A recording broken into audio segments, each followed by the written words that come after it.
المراوح، مكيفات الهواء او الدفايات والتوصيلات الكهربائية. كل ده مهم، كله ده مهم.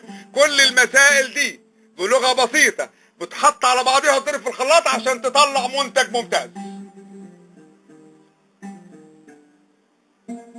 طب ايه العوامل التي توضع في الاعتبار عند تجهيز واختيار قاعة التدريب؟ طبعا لازم نلاحظ تصميم الكراسي عشان نريح الناس، قعدتها مريحة. المظهر العام المريح في المكان، التهوية مش مكان كده مكتوب، الرؤية مش مكان كله عمدان، السماع ازاي نسمع، يبقى في سماعات، مواقع الحمامات كلنا عارفين الحمامات ليه، سلال المهملات، طفايات السجائر الى اخره. طيب 4 أشياء يجب مراعاتها في تجهيز واختيار مكان التدريب.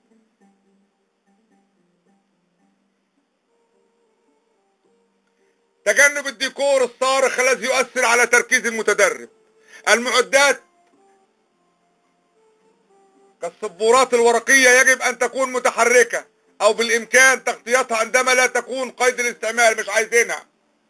يجب أن تكون شكل الجلسة يتيح أكبر قدر من اتصال النظر بين المشاركين ورؤية جيدة للمعينات التدريبية المستخدمة، اللي هي أدوات العرض من سبورات إلى آخره إلى آخره، العرض مرئي ومقروء. يجب أن تكون مساحة الغرفة ونوع الأساس بالصورة التي تعطي القدر الكافي من المرونة في التشكيل وتوفير الفراغات.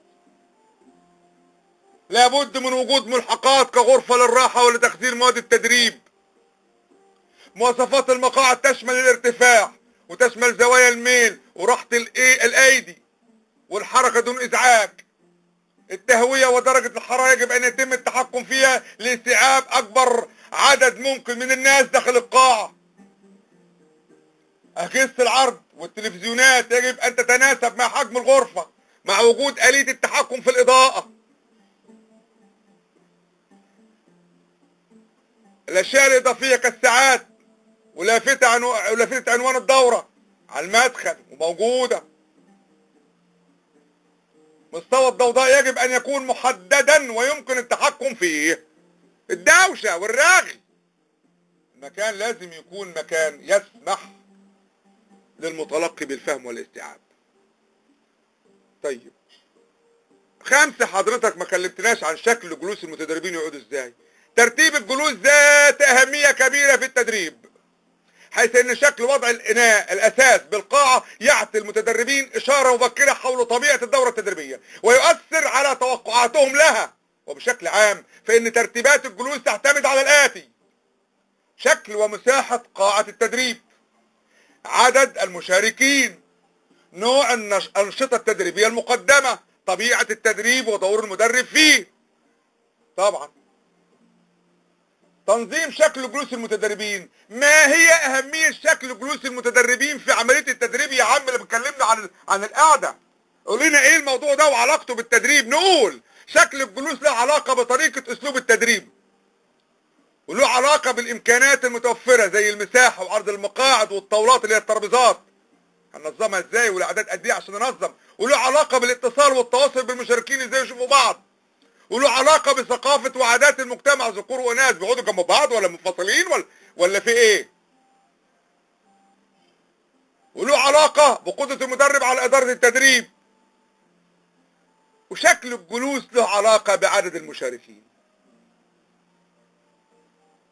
والاشكال الشائعة للجلوس في التدريب: شكل المجموعات الصغيرة، وده يسمح بتفاعل جيد بين اعضاء المجموعات الصغيرة فقط ويحرم اعضاء المجموعة الواحدة من الاتصال والتواصل مع المجموعات الاخرى وبيحتاج لمساحة كبيرة. وفي عندنا الشكل نصف الحلقي يسمح للمدرب بالاتصال مع من يريد ولكن فرصة الاتصال بين المتدربين ضعيفة. وفي الشكل البيضاوي لا يوفر الحد المطلوب من الاتصال الفعال بين المتدربين، فالبعض ينعم باتصال جيد مع البعض ويحرم البعض الآخر من ذلك. وفي شكل حرف الواي واليو شائع جدا وفرصة الاتصال فيه ليست كافية حيث تنشط بين المشاركين وتضعف بين آخرين ويتطلب مساحة كافية كضمان لصورة الحركة.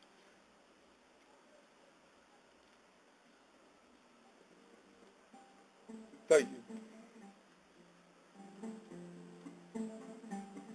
شكل المربع، الاتصال ضعيف نوعا ما من حيث الفعالية، ويكون قويا بين المدرب والمتدرب الذي يليه في الاتجاهين، ولكنه ضعيف بين المتدربين المتقابلين، خاصة إذا كانت المسافة كبيرة.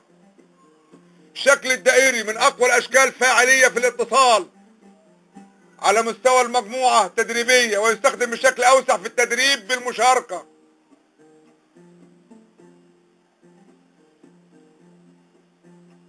الشكل المصفوف من الأشكال التقليدية التي تستخدم في البرامج التدريبية المرتكزة على تقديم المعلومات كالمحاضرات،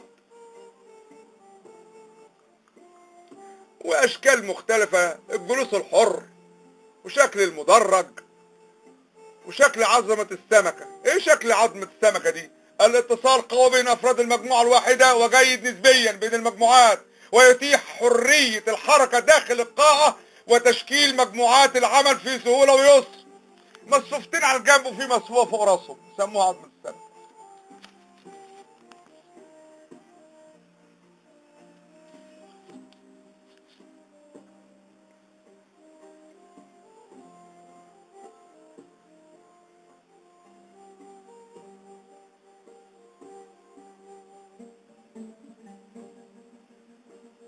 بكده اعزائي المشاهدين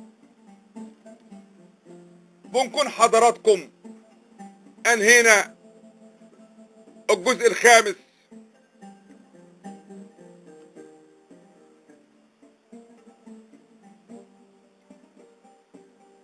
من المحاضرات وتجهيزاتها وطرقها ومفهومها والدور اللي بتلعبه في تنمية الموارد البشرية الفعال.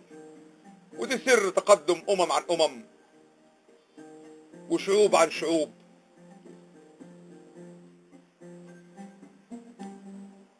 وداروين عالم الوراثة الشهير قال من زمن بعيد ان الزرافة كان اصلها قط، وبالتمارين اصبحت زرافة.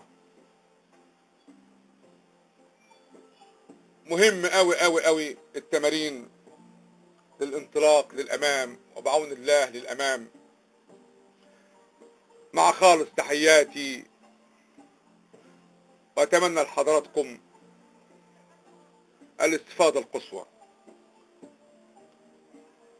كامل هابيل.